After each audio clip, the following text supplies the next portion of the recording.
So I hear what you're saying, and what I'm expressing to you is all of these things that you're talking about and that you're feeling. All of those feelings are valid, and I'm not saying that by any way, shape, or form you shouldn't be feeling those, especially with environmental election stress and everything that's going on. But the healthiest thing that you can do right now is to just let it go. Did someone say let it go?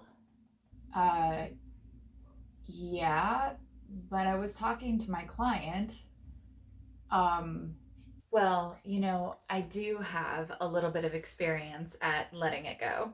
I hear you, and it's not that I don't appreciate the help, but I'm really working with this client right now and trying to be intentional because the client's here right now. Well, so am I, and here I stand, and here I'll stay. Stop. I know. I have two daughters, so please, I know exactly where you're going. So, um, I'm gonna have to call you back. There's a Disney princess,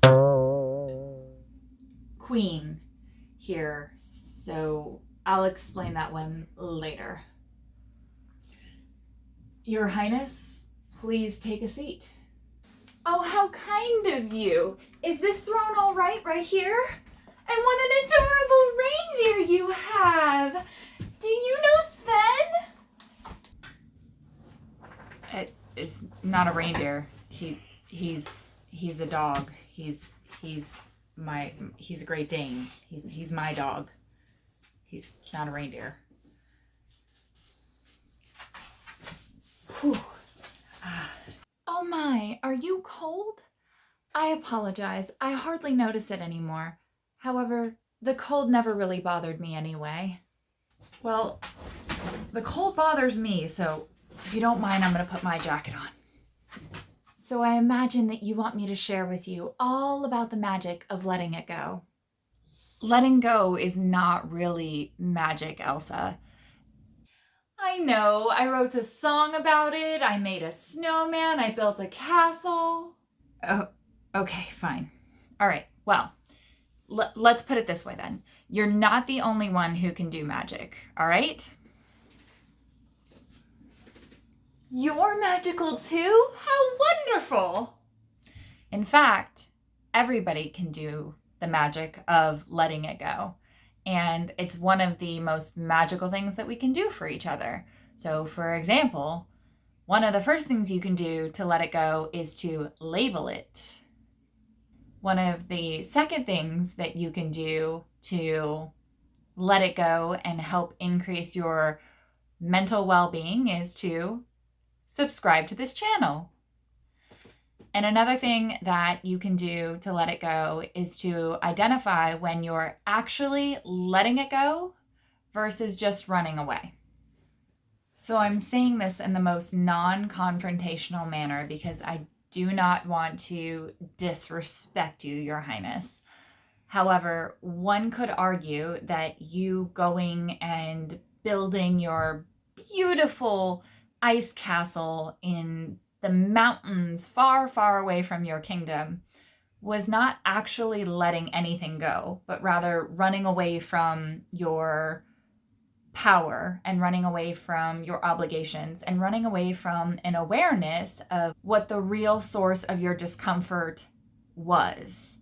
And only when we lean into that and really create the space by actually letting go of whatever emotions we're trapped with can we really figure out what our true power is. And we don't actually really need a magic wand for that. That's something that you can do right now. Does that make sense? I suppose so. But what about that beautiful castle that I created?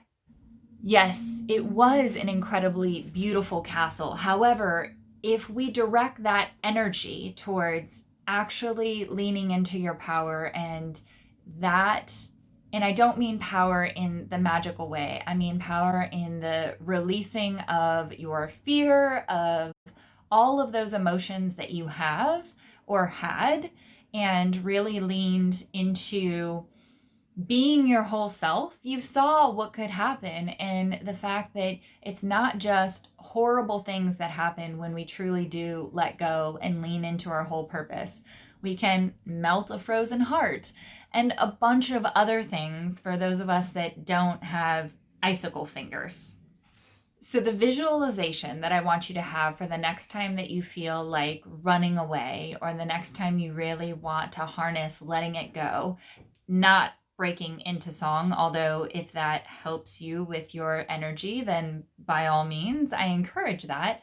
But the visualization is your relationship with your sister is like a balloon, and you're having to take care of the kingdom and becoming queen and being afraid of the powers that you have. Those are all like really, really full balloons, and you're holding on to them.